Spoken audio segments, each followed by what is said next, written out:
Good evening, everyone, and welcome. My name's Jack Parrock. For those people that are watching live, welcome. We're going to have a discussion today about Qatatgate, and I've got some journalists joining me who are real sort of experts in this story at the moment. And I'm new to live streaming. I'm a Brussels journalist, and I'm working on TV all the time, but there's not much space, I find, for extensive video discussions around Qatatgate, and there's a lot of details around it that are meaning that perhaps we're not talking so much about it. So I just thought I'd start a live stream. I got inspired by someone yesterday. So welcome to the first show. I firstly just wanted to say that one of the interesting things with this is that the reality of the Qatatgate scandal that broke at the end of 2022 is that it's super pan-European. So it involves Eva Kaili, the former vice president of the European Parliament, who's Greek. So the Greek press are all over it from that side.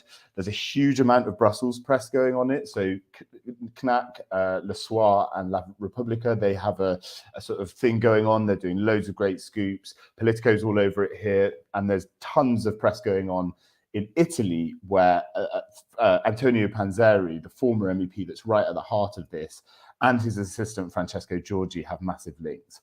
And there's been a ton of new information that have come out today that has happened in Italy. And that's why I'm delighted to have with us Camilla Conti and Eddy, who are going to talk through this with me. Yeah, welcome. Thanks so much for joining us on a Tuesday, for joining me on a Tuesday evening. I really, really appreciate you.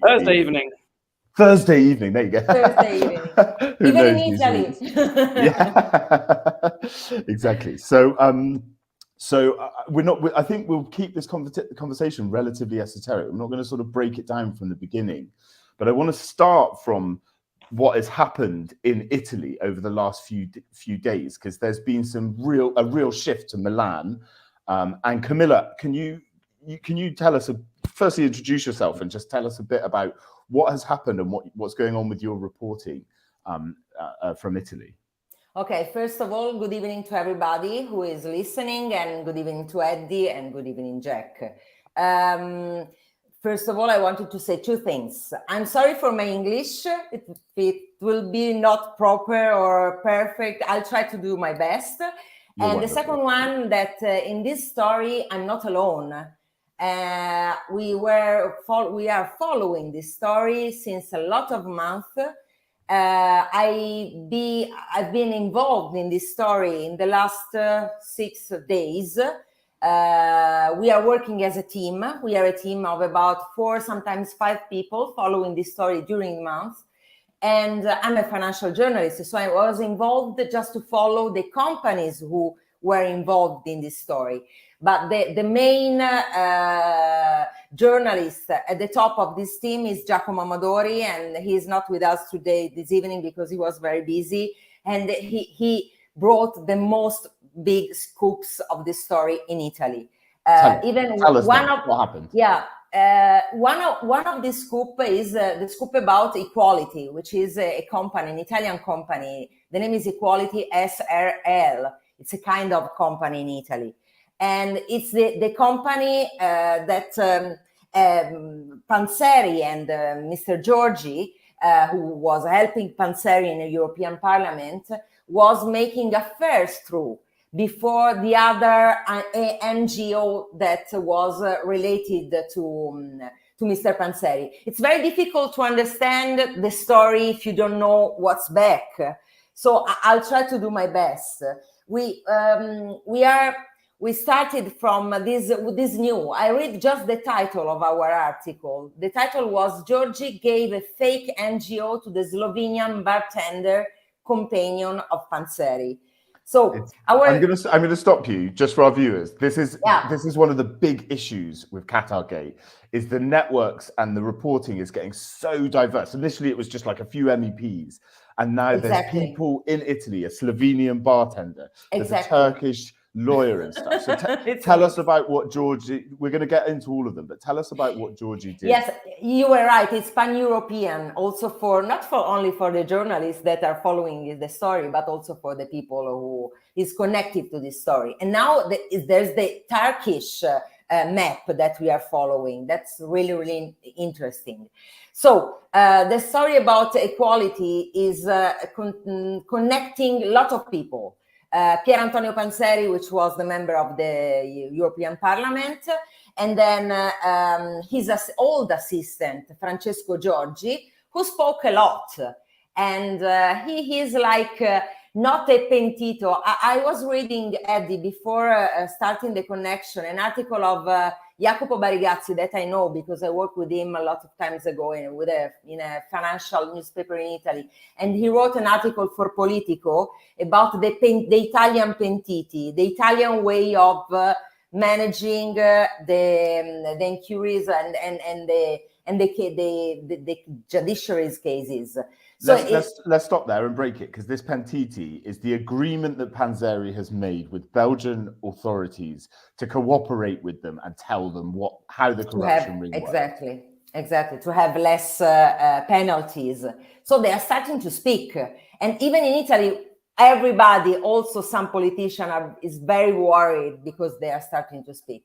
Coming back to the beginning, Mr. Giorgi told a lot of things and told that there was a mysterious man, Palestinian man, that suggested to him and to Panzeri and to this equality to connect with another man just to have some money, to put inside the equality. And that's why we came through the equality, looking forward the companies, the connections, all the, not only open sources data, but also looking at in the company's data in Italy, but not only in Italy, because there was another equality in Estonia. How do you say in English? In Estonia, in Tallinn. Yeah. Estonia, in Tallinn. So it was through these companies that we were on the road to Mr. Camus, which is this mysterious, well, not so mysterious at the moment, because we wrote a lot about him, which is a Turkish, is not a lawyer. I read a lot of articles in these days that define him a lawyer. No, he's not a lawyer. He didn't study as a lawyer. He made different studies in London. He studied from Ankara and then came to London. But he's not a lawyer. He's talking about himself as one time as a consultant, one time as a legal advisor, but he's not a lawyer. And this man was a connection between the equality and some other subjects who could find some money for this company. And that's the big problem, because this man, Hakan Camus, which has a long story, and if you want to, after we can talk about more. Yeah. It's really near the Erdogan family. So the question that we made at the end, at the first article, and then I finished the first round, is what's his bringing this story to? Is bringing us even to Erdogan's affair, or something worse, the laundering of money, the cleaners of this story? What are involved in? So I give you the words because I talked a lot. That was a great introduction, because what's really interesting is when it first broke, it was like bags of cash and that a lot of money that were found in Brussels, and now it appears that there's like shell companies that exist in different places in different ways, and there are different figures as well. And we'll get on to Hakan Camus in a minute, but I wanted to bring you in, Eddy, because you've also seen a Brussels connection to this equality company. Can you explain your understanding of it and how it links to the sort of rest of the Qatatgate scandal and the money coming through the European Parliament? Yeah, well, I'm grateful to Camilla and La Verita for busting open this whole new sort of thread and connection and chain of money laundering companies. I'm very frustrated because we were very close. We were very close to being able to publish the name of this Turkish-British gentleman, but we didn't get there fast enough. And I think that's testament to the sort of strong competition that we're all, that all of us are going through as journalists. And it's fascinating from a European perspective, from a media perspective as well, to see how we're all, competing and everything like that. But, what I managed to find out was, yes, that equality, there was an attempt to establish a sort of Brussels, a presence for equality in Brussels. I don't think they registered it as a Belgian company, as far as I know so far. But Monica Bellini, from the evidence that I've kind of gathered, was flying to Brussels, was quite regularly in Brussels, and obviously with her connection to Panzeri and Giorgi, that made sense, and she was trying to kind of get a base for equality, set up here. I mean, the strange thing for me is that this money laundering network, the sums. I mean, I haven't read every single latest piece by you, Camilla, yet, and that's on my list to do. But it seems like the sums of money that may have passed through these companies are smaller than the sort of bags of cash that were found in December. So that's a curious thing to me. But basically, Brussels, Milan, Tallinn, London, the geographical spread of this story is growing. Istanbul maybe now, or Ankara, who knows? Who knows where it could spread next? Obviously Doha, obviously Rabat, are already on the map. So it's a spreading story, it's a spreading web. And I think the interesting thing for readers or people following this loosely, because I don't think anyone in their right mind is following it as closely as us three, or us three and my other colleagues at Politico and your colleagues. But I think it's interesting for readers to think about what are we actually going to discover here. And that's the fascinating thing. That's the exciting thing. Is that it's all developing. Every week you find a new capital city or something where there's something going on. Anyway, I'm rambling now. But No. This is honestly what you've laid out there is exactly why I wanted to do this live stream, because there's so much going on. It's also, I find, quite difficult to write things that feel very connected for readers to understand or to take to air on TV, because it all feels like, right, okay, so there's this new person, Monica Bellini, right, and who the hell are they? And a lot of people that are reading don't even really know who the MEPs and who those figures are oftentimes. Us in the Brussels bubble or Italian journalists do know these people, but it's not too connected. But it's really significant how the corruption has existed. So as you can see, I've shared a screen. I'm trying. This is it's such an unprofessional screen. It's the first time I'm doing it. But this lady with the glasses on, this is Monica Bellini. So let's sort of dissect her involvement for a little bit. Her name is now it's been around a little bit for a couple of weeks. I think we can all agree she's sort of been seen coming up. But Camilla, can you explain your understanding of Monica Bellini's link to the Panzeri, Giorgi, whatever, Qatatgate corruption ring? Before answering, can I say something? Because you are inspiring me thoughts while you're talking. It's very difficult to talk about this story, because, for example, in Italy today, everybody was talking about your article, Jack, because it was very sensitive, the fact that Panzeri, if you want to remind just a little bit of your article about transcripts that you wrote for Deutsche Welle, it was very sensitive for us as a media narration, the fact that Panzeri told, I had so much money, so much cash that I throw in the garbage. And everybody today is talking about this. I didn't know that. I didn't know people are following that article. So I could find a lot of companies, the Turkish road. But the most important thing today in Italy was this sentence of Panzeri. Because in Italy, we are very political when we talk about stories like the Qatatgate. We have a government on the other side of the PD, the Democratic Party, which is connected to Panzeri and all to the environment of Panzeri in Brussels. So it's a game to speak to some points and not to the others. And because also it's very difficult to explain, to go inside this story. So it's really difficult. And another thing that I want to tell to Eddy, Eddy is right. It's a very good thing that there's a lot of competition between journalists all in Europe.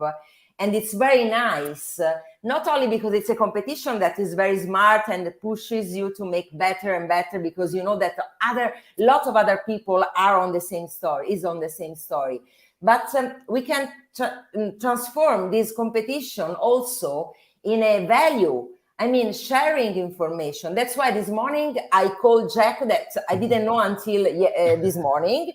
And then today I also met Eddy, and it makes me feeling like in a big European team. And it's much better for me as a journalist, because I know that, I'm sure that we are working for the truth, not for writing only a piece of the story for political reasons or stuff like that. So I really agree. That's what I wanted to say.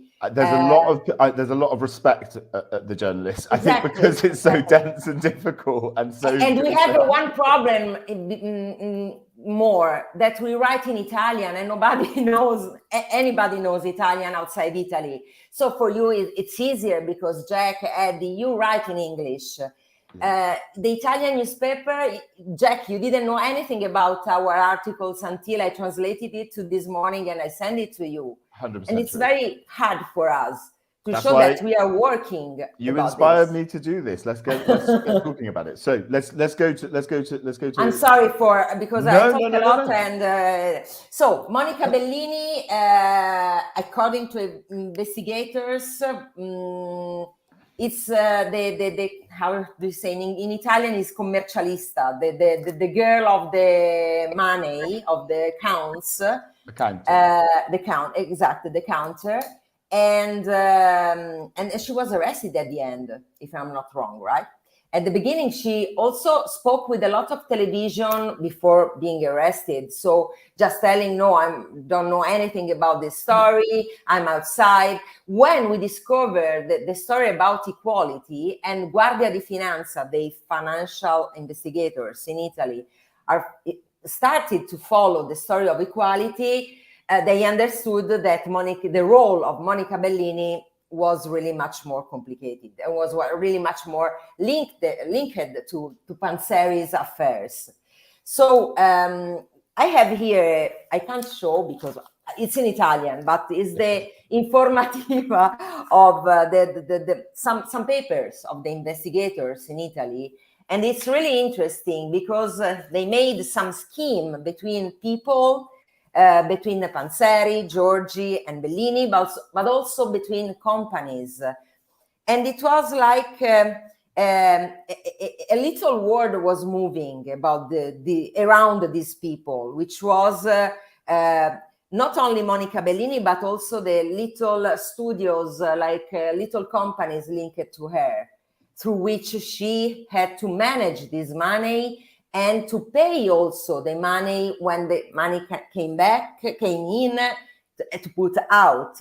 So everything is going around this woman that you can see in the picture of our newspaper, but also around other actors of the plot, like Silvia Panzeri, which is the daughter of Mr. Panzeri, and also around Mr. Giorgi, but also around the father of Mr. Giorgi, the brother of Mr. Giorgi, who were the shareholders of this equality, and also around the fiancé of Silvia Panzeri, which was the Slovenian bartender from which we started the call tonight. So it's a really small world, but this small world spreads outside in lots of little, how can I say, streets in different ways. And so it's really, really interesting to discover. And Eddy was right. It's not enough money we are talking about. I mean, if I take this let me stop you, Camilla. I'm going to ask Eddy. I'm going to ask Eddy to run through the money a little bit. What you know about the money of equality. I know that in the article you wrote today, there's sort of a rundown, and it's not the sort of millions of bags of cash that we saw before, right?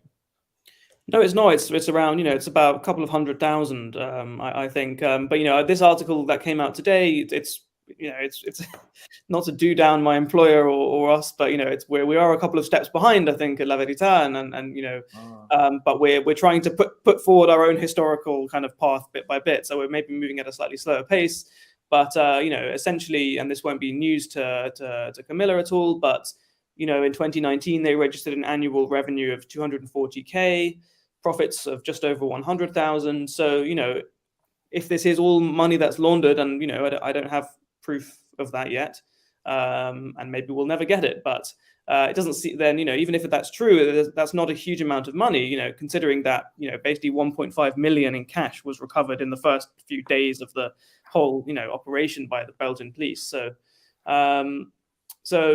equality. I mean, the other element of this is not just the criminal side of things, but it's the sort of equality. It's putting itself forward, as this kind of human rights and ethical company. It's all about equality. But it's if it's a front, then that is also bad for that's terrible for the world of human rights, and it's an even more galling and even more kind of cynical to use this as a front, because who would if you call it evil piracy limited or something, then that's one thing. But if you're trying to trade in on the cachet of good human rights NGOs, of which there are many in Brussels doing solid work, and in Italy I'm sure, then that's just really just another sort of low blow. This was exactly the point with Panzeri's Fight Impunity, which is ostensibly to try and tackle human rights abuses in some of the the hardest hit places in the world, and instead was funneling money from other places, according to the investigations so far. So I suppose my question is, when I read what everyone's been writing today about this sort of moving to Italy, about the arrests, about equality, about Monica, my question is, this money in these sort of this consultancy company, how does that affect EU lawmaking? How does that company in Italy turn to funnel money towards different MEPs and stuff? Do we know anything about that yet, Camilla? I didn't understand the real question. You want to know how this money from Italy can reach the European entities? Yeah, exactly. So right now it's kind of flung out into Italy, right? Where the money, and there's clearly some money being funneled through, but the money has to be used for something. So have you got a link yet of how that sort of came into the pockets of members of the European Parliament potentially? I don't have proof at the moment. We don't have proof, but that's what we're looking for. If you understand what Hakan Camus, the Turkish one, told to Financial Times, to Silvia Sciorilli yesterday, he said, I gave money to this company because I asked them, or someone told me that these people could help me pushing some causes, like the Palestinian one. He did say he was following other cases with Kashmir and the Indian story in the past. So he tells to the Financial Times, I just gave money because I wanted a connection in the European Parliament that could help me. And he also said to Financial Times, I'm not so happy of this connection. They didn't do a good job about this. So he's complaining also about this. I don't know if what Camus is telling is the truth. We tried also to reach him before the financial article and after the financial article, but he never answered to us. I don't know why, obviously. I tried to get Sylvia from the FT to join us tonight because it was such a good scoop. But she's not available. And as you can see on the screen, this is Hakan Camus. Yeah, exactly. And just for our viewers who almost, well, if anyone is watching, and just to say, if anyone's watching and they want to comment or write a question or say something about it, or even if you're watching this on record, I'll try and follow up. I think we're interested. I'm certainly interested in this being a sort of a platform for discussion. But essentially, in interview transcripts with Giorgi, and then later with the Panzeri transcripts as well, there was this Turkish lawyer and this Turkish businessman and his lawyer in London. That's how it was described, and the hunt then began. I wasn't anywhere near this. Camilla, you got it, and Eddy, you were saying. But what's your understanding, Eddy, of this connection? How much? We follow the money. We simply follow the money, and we follow the companies, because starting from equality, and then from equality, the Guardia di Finanza started to investigate about equality, and then we arrived to this mysterious man. And then what we wrote about this man to write his story, to understand better who was this man, who did in the past, and what was the role of this man in the story. I went through a lot through open sources. I found a lot of stuff about this man. I found interesting reports.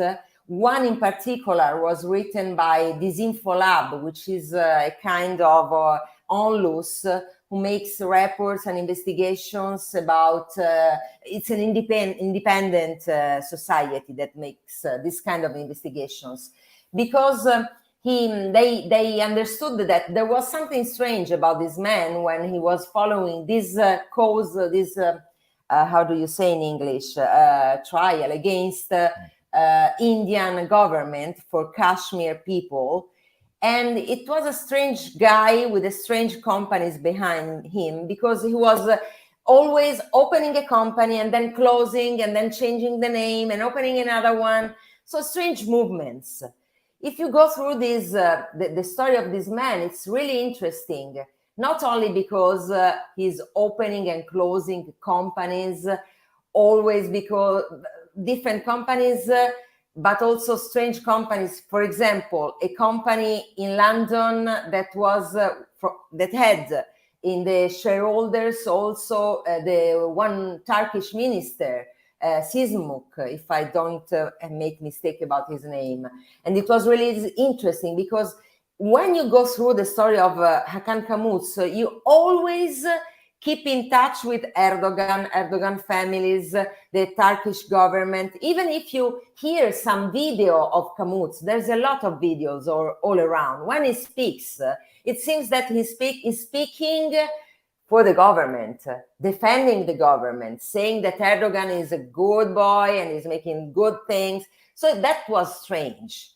And let me stop you, Camilla, because this is it. So we've got Hakan Kamuz doing all this stuff. He's becoming a player, but Eddy, he's not charged with anything. No. Not as far as we know. No, not as far as we know. But exactly, not at the moment. Yeah, I don't know. I don't know where he is. I don't know. Exactly. I didn't attempt to contact him. I feel a little bit less sort of legitimate. I feel like I have less legitimacy in talking about him, because I haven't even given him an opportunity to answer any questions from me. So, we don't know where he is right now. I certainly don't. I told to Jack this morning, because I'm not worried. I mean, everybody's thinking about his business, but he disappeared. And I don't know if there's, if something is written on an Italian newspaper, it's a business. But if you read something on the Financial Times, it's much different. So probably someone in Istanbul yesterday, I think it was not a good day for him yesterday. I'm gonna flip this, because there's so much. I think you've shown, Camilla, firstly how interesting, but also how disparate what's going on in Italy at the moment is, and there's a lot of dust to settle on what's going on there. Eddy, I want to flip to you a bit about the Brussels investigation, because essentially this started in Brussels. We have 4 people: Kylie, Panzeri, Georgie, Figo Talamanca, who's now been released unconditionally. It seems he just shared an office with Panzeri and kind of got linked in. But the judge, Michel Claes, is now sort of up for recusal, and there's been this whole case. I wonder if you can take us through that, because the Belgian justice system appears to be struggling to deal with this, right? Well, I'm not sure. I'm not sure. It's a curveball thrown by Mark Tarabella and his team of lawyers, who is an MEP, sorry, who was arrested and charged with corruption, based on primarily solely almost based on the allegation that Panzeri bunged him 140,000 euros worth of bribes. So that's the allegation against him made by Panzeri. So what Tarabella has then done, pretty much as soon as he went into prison, on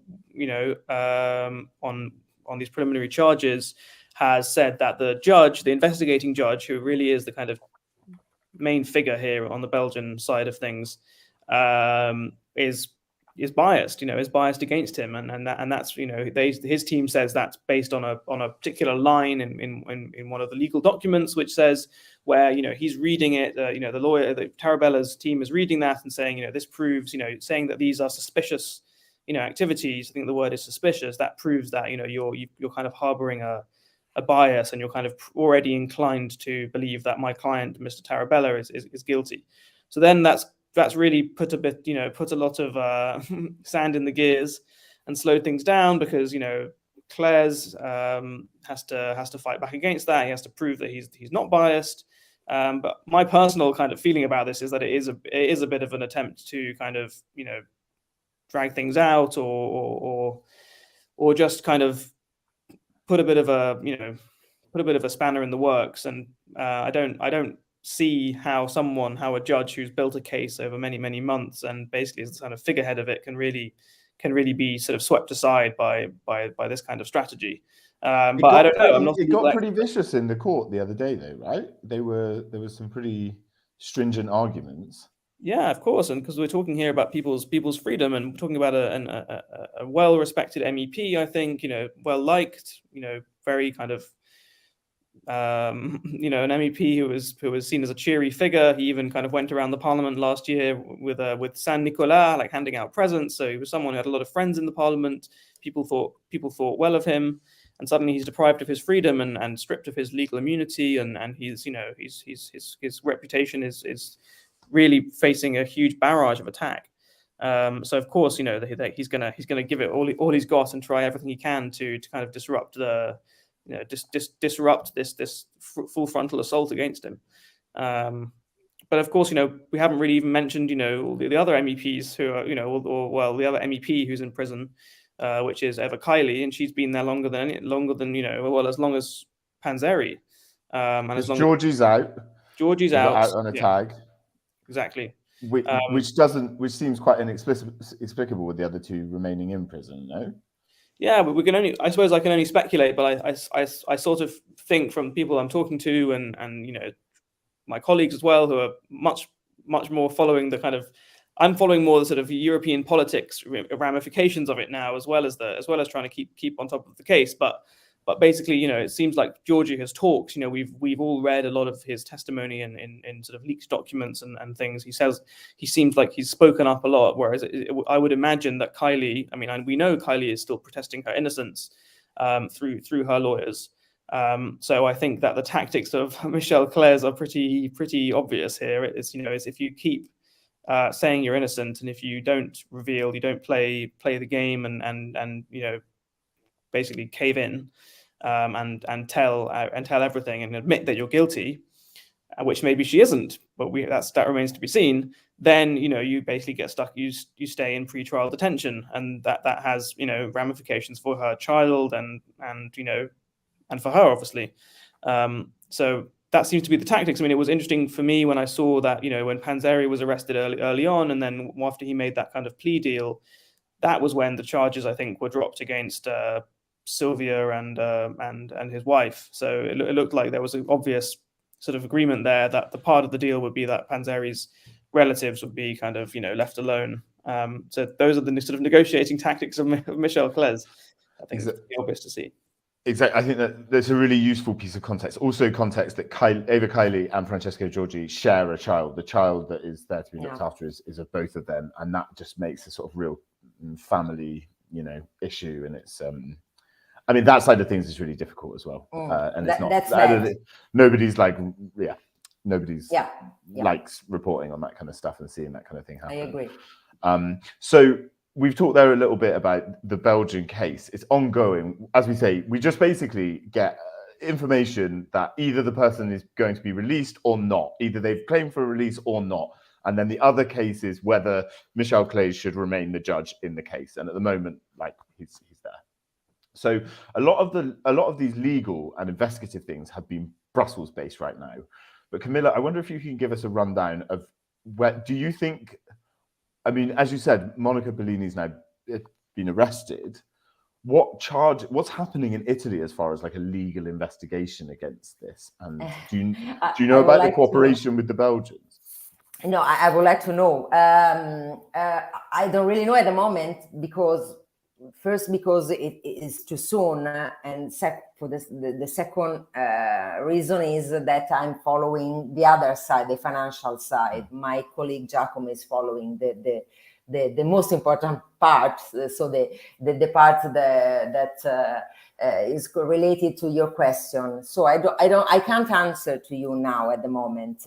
Well, I think. Yeah, sorry. No, just I can contribute something on behalf of Gregorio Soggi, who is our top, one of my top Italian colleagues, and he was in the court today for the very brief kind of hearing of Monica Bellini, and that's the sort of anticlimax was that's been pushed back by 2 months, so that's it was postponed, and I think very there's long. for until the 9th of May, Europe Day, that's a fitting moment for a sort of pan-European investigation, pan-European story. But I think that there's an interesting theme here, or there's an interesting new development, which is the kind of the differences between the Italian investigation which is specifically into equality, but minus Monica Bellini, because she's subject to the Belgian investigation, which is going on, which is a much broader investigation into more people. And there seems to be, because of the reason, according to my colleague Gregorio, who's written a good piece for us that's up now, little plug for Politico, the reason why the appeal has been pushed back by 2 whole months, which really does delay things here, is because the documents still haven't arrived from the Belgian judicial system. So there's meant to be some kind of cooperation here, obviously, between European judicial systems, European prosecutors, but for some reason those documents are not actually landing on the desks of those investigators. That's a good point. That's a really good point. It's not European united from this point of view, also for a lot of other point of view, but it's really, yes, you touched a good point. And it's almost like Monica Bellini is kind of caught up in the middle of this kind of tug of war, where the reason she's having this hearing today, or was having it, was so that she could be extradited, or that because the Belgians are asking for her to be extradited to Belgium, right?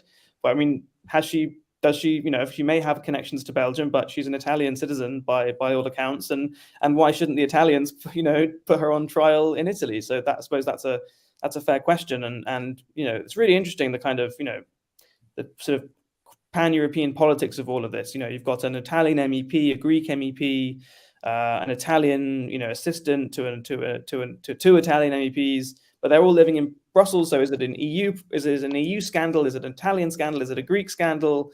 Is it a Belgian scandal? Because you also have a Belgian MEP who's entertained at the moment. So it's all of it. But the fact is, there's no, there is an EU prosecutor, but they're not, they're looking at other things here.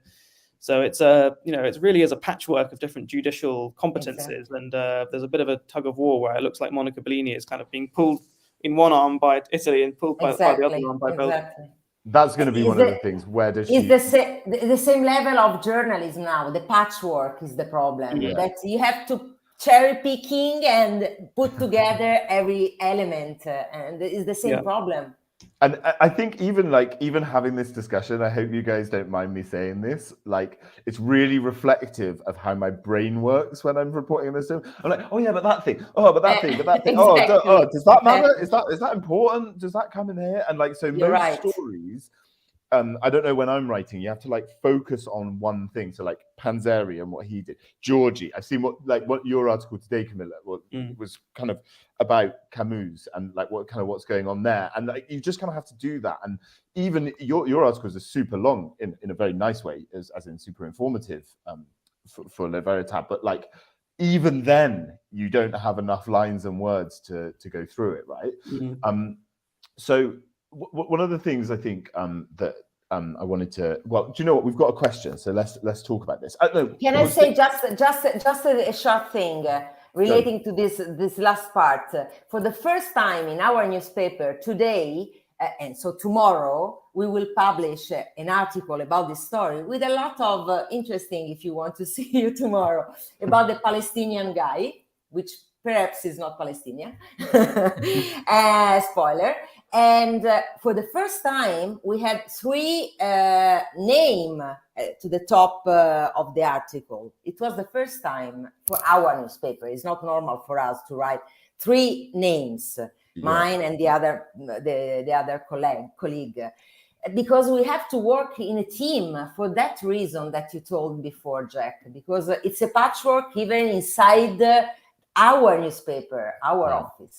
Sorry. And just so what I wanted to bring in is we talk there, like Belgium, Italy, Greek, everywhere. It's going crazy, and there's all being published in tons of different languages, which makes it difficult. But one of the things that we've almost barely touched on in this conversation already, which I think is significant, is where the money actually came from.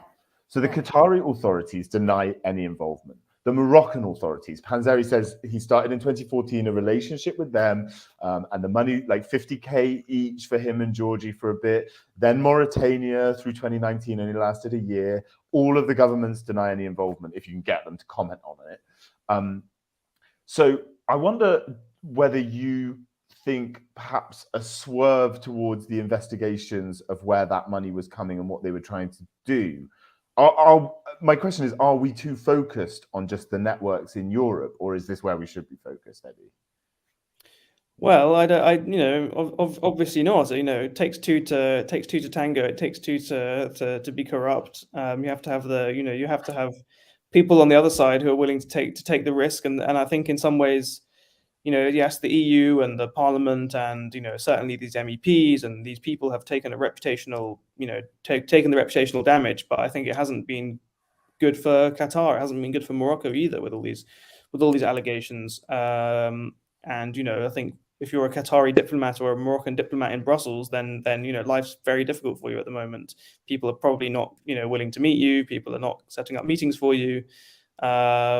Other people would say that some of the access is there's still too much access. Lots of Moroccan lobbyists walking around the European Parliament all the time. Still, and I'm not saying that those ones have done anything wrong, but I think it's we should be thinking about whether because I think everything we've seen would suggest that these corrupt practices, these alleged corrupt practices, really were sanctioned at the highest levels of these governments. Because if the key person is the now Labour minister in Qatar, who's still very much in his job, and you've got very high level people in the sort of intelligence service of Morocco and an Moroccan ambassador, basically doing these things or being the people liaising with the MEPs, then that really does raise questions about was this sanctioned? Was this just a little sort of ploy on the side for some of these people that they didn't really talk to anyone about? Were they kind of were they going off on their own and just kind of doing stuff which they shouldn't have been, or were these full governments that were basically saying right, I want you to do this? And it's going to be hard. No, yeah, it's hard. They don't have the sort of democratic checks and balances a lot of these countries. Well, also no, I can't see any evidence that Michel Claes, for example, the chief investigator, is demanding these people be extradited to Belgium. I haven't seen any evidence of that yet. So it seems to be very much punishing the people who took the money rather than the people who gave out the money. Yeah, you're right. I mean, this is it, isn't it? This is another sort of crux of this story when you're reporting it. I'm always like, at the beginning, and one of the things that hooked me onto it was like I found out some stuff from the Qatari side quite early on that was super interesting. They sort of accused the UAE of like tipping this scandal off and stuff. Yeah, and that's what got me onto this story in the first place. It was like on a Friday night, seeing Simply Red in Antwerp, and ended up like, big story in my hands. So one of the questions, though, let's take one of the questions that we've had in our chat. There aren't like tons of people watching, but I hope that the people that are interesting, and I hope that we're going to do this again. I'm going to try and do this with different people with the reporting. I think the Greeks as well probably need a voice in this. But one of the things is, do you think the scandal will spit? Because you're the Parliament reporter at Politico, right? Yes. Do you think it's going to spill out of the S&D group? So the Socialist group, all of the MEPs so far are in the Socialist group. And do you think it's going to have an effect on the elections next year? Luca, message that. I'm not sure. I think it's too early to tell whether it will have an effect on the elections. It depends. I think media interest, maybe as evidenced by the fact that only like 10 people are watching us, has waned obviously since the first big headlines. But this is obviously going to take months and months and maybe years, who knows, before it comes to trial, before we get verdicts and everything. So if that pops up around May next year again, then it really could make a difference. So far, we're 3 months in, and it really has remained rather confined to a small pocket of S&D, Socialist and Democrat MEPs, Belgian, Greek, and Italian. However, other names have come up in other media reports, like Lara Comi, who's another Italian MEP, but as far as we know, she hasn't been there was the subject of any request to lift her immunity. So I don't think we have seen it spreading to other groups. What we have seen spreading is the political ramifications of Qatatgate, which have been really big. It's caused a kind of internal convulsions in the parliament. All sorts of new topics are now very interesting to journalists and editors. Everything which is kind of Qatatgate adjacent, from did you file your expenses for your trip when you had your plush hotel paid for in God knows anywhere around the world. There's a whole reform process going on inside the parliament.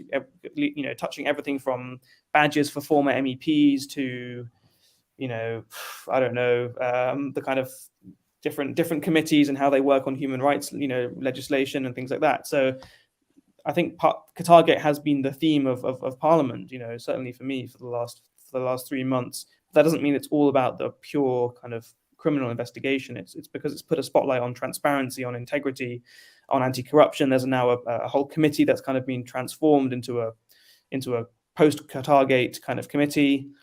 So I think we have to wait and see. I think politically it's made a big impact in the S&D group. That was one of my stories in the last week. How lots of MEPs feel betrayed by their colleagues. They're a bit suspicious of some of their colleagues. They feel lied to. They feel upset. It's put a lot of pressure on the leadership to show a strong response, even though that same leadership was responsible for promoting Eva Kaili. And of course, it's also has taken a personal toll on a lot of these people, these advisors, these assistants, these MEPs, because this very small pocket of people were incredibly well connected. They were not just random people on the side in the dark.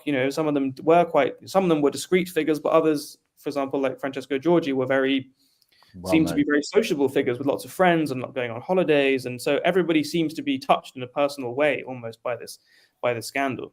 Eva Kaili was literally one of the sort of poster girls of the European Parliament, a young, like good-looking, charming woman talking about digital stuff. I mean, it's everything that the Parliament's all about, right? It's like, progressive sort of, ideas. It's really interesting in that sense. This is actually something that I haven't actually been able to report on too extensively, but I've had loads of conversations with people in the European Parliament, not even in the groups. Like not even in like political groups or like MEPs assistants and stuff like that, but like people working in some of the units in the parliament who are like, everything has stagnated at the moment. Everyone's just super nervy about everything. And I personally, I do think it will have a big effect on the European Parliament elections, not because anyone in the member states is caring about it now, but when the EU elections come up, there will be a massive attack on the socialists by the other parties in that campaigning. There's no question about it that they're going to do that. Well, and there's no question that this investigation is probably I mean, the rate it's going at the moment is not going to get anywhere near trial before the elections in 2024. Camilla, I want to ask you, I'm finding this super interesting. This is exactly what I wanted this to be, by the way, a discussion about with people that I've had conversations with both of you over the last couple of days, and I was like, this is interesting. And I think there are people that aren't just us three that are obsessed with Qatatgate, and I hope they'll be interested. But Camilla, can you tell me what's happening in Italian politics? I was looking at Twitter now at the moment, and just an example of how it works in Italy. Tonight there was a TV show, a talk show, and today, in these days, everybody in Italy is talking about the tragedy in the sea in Calabria. And so the matter is always the migrants in this moment. And today there was a press conference of Meloni and other ministers about migrants. So this is the main, the topic in Italy in these days. Tonight, I was looking before while you were talking, there is this Moretti, which is, I think she's in the European Parliament. Yes, she's in the European Parliament. And she was talking in a TV show about the policy of Meloni against the people in the sea. She was attacking Meloni, and everybody on the social network was telling her, what are you talking about? You have to be shut up because you have to worry about the Qatatgate. You can't talk about this because you should talk about your problem, the problem of your party, what you did in Brussels. So that's how it works. That's fascinating. And there's a word, an Italian word, that is cacciara, a lot of noise. I'm worried that this noise is not making the point about the most important thing. I mean, also, not only the elections in 2024, but also you were talking about, I'm not in Brussels, I'm not following the policy in Brussels, but I understood that the discussion was also all around the organization of the European Parliament, the underground, we call it sottobosco, what's inside the wood of the system. So I hope something is going to change, because it's very poor, it's very strange and deep when you are looking for the companies, but it's very poor for the people. I mean, even these people, Bellini, the other one, the daughter of Panzeri, they didn't speak English, so they needed a person who spoke English to manage the companies, the quality. So I know my English is not so good, but I mean, you are in Brussels. You're not just making the ragu in a house in Milan. It's much different. So I hope something is going to change, and there is not only cacciara in the political way. Yeah, that's it. This is the big question. This is it. I think we could go on for hours. Certainly me. But this has been so interesting. Is there anything else anyone wants to say before we sort of start wrapping it up? Otherwise, we'll end up going till midnight. I'm just interested in this whole, and I know this whole kind of thread of Camus and the Palestinian, and I'm very excited to see who the Palestinian is. Yeah, exactly. We're all waiting for your publishing tomorrow. Yeah, but it's all kind of, I know it came from this kind of nugget inside one of these documents from many weeks ago.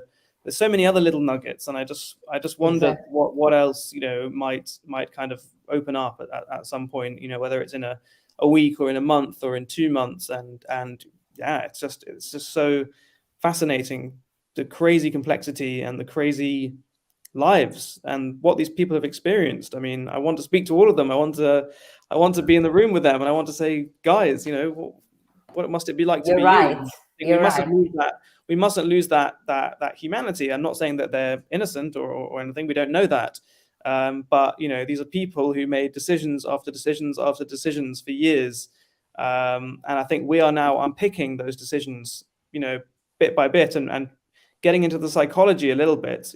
Obviously I'm not a psychologist, but trying to put myself in their shoes and think about why would they have done this? Why if you have a if you had a young child, would you be taking these risks? Why, if you're an MEP, would you be taking these risks? Vice president, good That's money, money. tax-free, you're So fine. it looks like it's a, you know, the pressures and the sort of decision making and the influence and all this kind of stuff and the vices and God knows, it's just fascinating. And it's crazy to me, like I say, like there's like we've mentioned it already, but there's like a group of journalists. It's Italian, EU, Belgian, and Greek, and like a hardcore group are pretty obsessed with this story. And I think we all know, like it was a great story in the beginning. Great story. When I saw it, I was like, oh my God, this is so juicy. God, give it to me. Like Brussels is so boring. But I think there's like so much more to this. And I think while the interest wanes, in the sort of way that we can fill lines and the way that we can definitely get it to TV for people like me, I do think that there is value in us keeping on going and communicating with each other and like waiting for each other's scoops. It's really nice to see like Camilla be like, right, I've got something tomorrow, and we'll all pick up on it, and that's really good. And you guys in Italy are doing really great. Camilla, is there anything? Just a thing. Do you think the same question for you, Jack, and for you, Eddy? If all this stuff came out for Qatar business, do you think it's only for Qatar business, or is something is going up, like, for example, China, Iran, or something else? I mean, it's only a little part, a small part of a huge way of doing things, or because that's also is in my mind, this question. In our newsroom, you know, where we have lots of journalists and lots of people working on this, but also working on their kind of their day jobs and coming in with their expertise. But we have lots of great colleagues. You've already mentioned Jacopo, and you know, I remember talking with Jacopo, and he was saying, you know, we were scratching our heads and saying, you know, why would these two countries need to be, you know, corrupting, you know, potentially, you know, people in the parliament? I mean, first of all, the parliament is widely seen as the least influential, weakest institution of the three. You know, the commission is the one which proposes the legislation. The council is, you know, the national governments. And secondly, you know, Qatar, you know, very gas, oil rich country, had helped out the EU massively when it came to Afghanistan and getting people evacuated, you know, when the Taliban took over. So they really, you know, the EU really owed Qatar for that. Morocco also, you know, has a long-standing, you know, strong relationship with the EU. It really can put pressure on the EU on things like migration. So does it really, you know, it has lots of levers, you know, it has strong financial, you know, like a trade agreement, controversial trade agreement with the EU. So why does it need to, you know, work through a small pocket of MEPs? And that goes back to your question, Camilla, like, you know, if these countries, you know, felt this necessary, imagine if you're a country which really has nothing, like a bit like Mauritania, you know, why should anyone pay attention to Mauritania? Why should anyone, you know, talk up Iran or China or Russia in Brussels? You know. On that, so I've been thinking about this quite a lot as well. When I saw the Mauritania stuff, because they did it for a year, 50k to each of them, Panzeri says. Each him through 2019, Panzeri and Georgie got 50,000 euros from them each. And then they stopped it. Presumably, if this is a government like that, is going to be like, what are they doing for us? Like, nobody in EU policy making is really, I mean, with all due respect to Mauritania, I'm sure it's a wonderful, lovely country. I've never been there, but like, it's not going to be a driver of foreign policy or like trade policy or anything in the European Union by nature of its size and economy. So this is it. Like, why when I first saw it, it's like, why would the countries do it? And then now, if I dare continue a little bit, and this was one of the things that was stirring in me as I was reading your stuff today, Camilla. I was like, maybe it's not about the political influence, it's actually about the money, right? They saw that they could show some, do you know what I mean? Like, it wasn't about the governments approaching them for power, it was about them trying to bring money in, throwing minor pieces of sort of suggestion. We are overvaluating them, you are meaning. I mean, Probably they're more basic than. What I mean is that potentially it wasn't governments being like, right, we need to infiltrate and lobby hard. Because I mean, you can just pay a major consultancy to lobby for you. There's loads of like really well-known consultancies that lobby on behalf of governments in Brussels. Yeah. So you could just throw your money there. So then it makes me think that actually perhaps the ecosystem of this corruption ring was potentially in and of itself to generate money for the people in it, not in any sense really for sort of political favor. Just funny, I'm getting a message from a former diplomat who used to work in Brussels, and he's saying there's no way the European Parliament will get to initiate legal proposals, will get the power to initiate legal proposals after this. So, you know, it's interesting from an EU institutional perspective as well, how this has tarnished the reputation of the Parliament. I hope the person doesn't mind that I just read out their opinion, but no, I think that would be a shared opinion as well, though. But I think that's pretty broadly shared, and the fact that the Parliament it is the junior player, but it has been seen to be kind of grabbing a little bit more power for itself and certainly trying to assert itself more. Can it really do that now when it's kind of going through these as we said, like these internal convulsions, trying to really clean up its act? It's going to take a long time to rebuild this trust, I think. In itself as well. Yeah, trust in itself, and you know, yeah. Here we go. Guys, we've done an hour. That was amazingly interesting for me. Thank you. For me too, really. For everybody watching, I fully intend on doing more of these. I find this really interesting. These conversations are happening behind, and I think this story like needs as much air as possible to get it out. I'd love it if you guys join me again. I'm going to invite some of our other colleagues from some of our other. Let us know when you are making it again. It will be interesting to follow you. I will, and I'm going to invite everyone. I'm going to do such a. Subscribe to the YouTube channel and comment, and anyone that's watching afterwards, who's potentially watched until this point, you can comment, and because both of these guys are going to be linked in on the section, so they'll be able to answer, and you can at them and talk to them as well, because I think the conversation is useful and should be had. So thank you so much for joining. Thank you. And Camilla, super interesting. And we're all looking out for your story tomorrow, Camilla. Have a great evening. And sorry again for my English. It's amazing English. Next time I will speak in Mauritanian. I don't know. No. Okay, then. Have a wonderful evening. Take a steady. Ciao. Good night. Good night.